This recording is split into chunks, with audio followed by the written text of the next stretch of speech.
ইট কাঠ পাথরের এই চেনা ব্যস্ত শহর আর কত?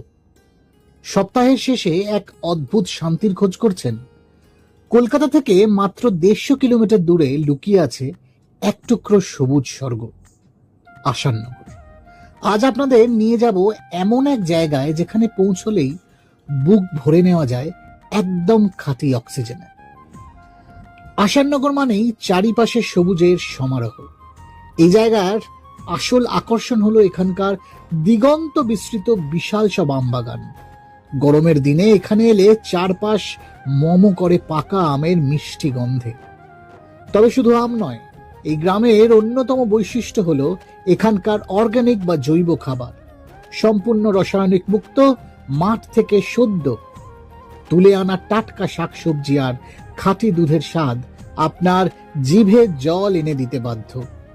আর এই সবকিছুর সাথে বোনাস হিসাবে পাবেন এক অনন্ত শান্তি, যা শহরের বিলাসবহুল হোটেলেও মেলাভার।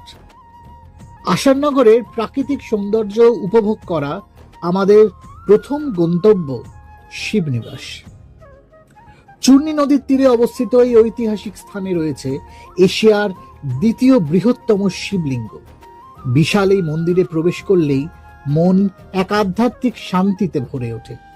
ইতিহাস আর ভক্তির এক অপূর্ব মেলবন্ধন এই শিবনিবাস। শিবনিবাস থেকে কিছুটা দূরেই রয়েছে অক্ষয় বট। প্রথম দেখায় আপনার মনে হবে আপনি কোনো রূপকথার জগতে চলে এসেছেন। মাইলের পর মাইল জুড়ে ছড়িয়ে থাকা এই প্রাচীন বটবৃক্ষের তলায় দাঁড়ালে রোমাঞ্চ জাগতে বাধ্য। এর মায়াবী পরিবেশ আপনার ক্যামেরার ফ্রেম আর মনের মণিকোঠা দুই ভরিয়ে দেবে। তাহলে আর দেরি কেন? এই উইকেন্ডেই ব্যাগ গুছিয়ে বেরিয়ে পড়ুন আসাননগরের উদ্দেশ্যে।